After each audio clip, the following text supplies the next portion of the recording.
সকাল থেকে সৈকতের কবিতা চত্বর পয়েন্টে আসতে থাকেন সনাতন ধর্মের মানুষ। ঝাউবাগান ছাড়িয়ে সৈকতের বিশাল অংশ জুড়ে পুণ্যার্থীদের ঘটে মহামিলন।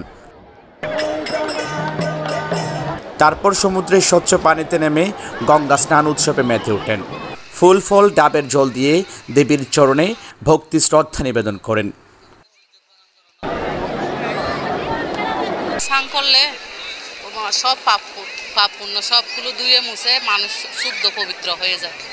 এই জন্যই পুণ্যস্নান বারণ স্নান করা হয়। অনেক ভালো লাগতেছে।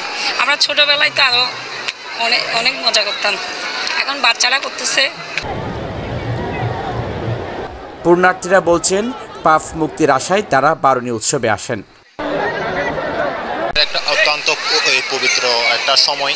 এই সময় আমরা চাই আমাদের যাবতীয় সকল দুঃখকর্ম মুছে যাক এবং আমাদের এই সনাতনী ধর্মের এই পুণ্যকম সময়ে যাতে সকলে মঙ্গলময় তাদের জীবন পরিবাহিত করুক, এটাই আমাদের একমাত্র ঈশ্বরের কাছে প্রার্থনা।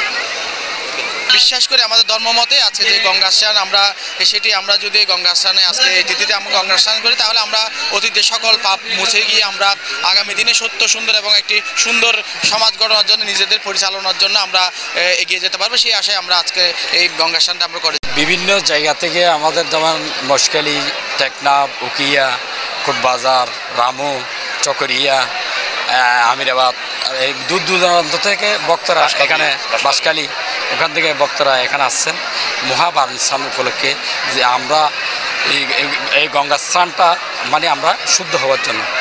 আমাদের এইটা বিগত অনেক দিন ধরে এটা প্রচলিত আছে।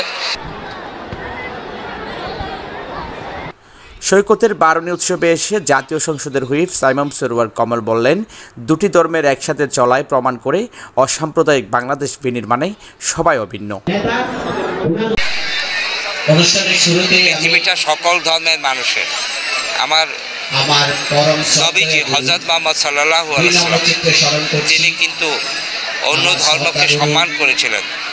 তিনি মদিনায় হিজরতরত অবস্থায় সিনাই পর্বতমালা গিয়ে খ্রিস্টানদেরকে ধর্মীয় স্বাধীনতার লিখিত হস্তে দিয়েছিলেন। এমনকি খন্দকের যুদ্ধের সময়ে তিনি তার সাহাবীদের নির্দেশ দিয়েছিলেন 4 ধরনের মানুষকে আঘাত করা যাবে না যুদ্ধের সময়ে।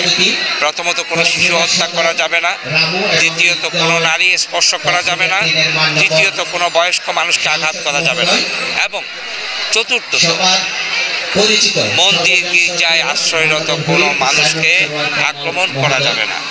আমি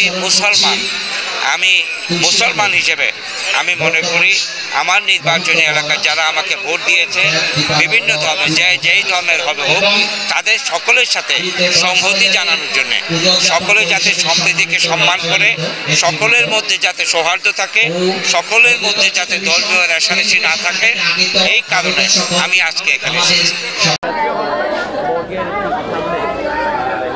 এদিকে বারণী উৎসবের সময় গোসল করতে নেমে সাগরে ভেসে যায় 5 বন্ধু।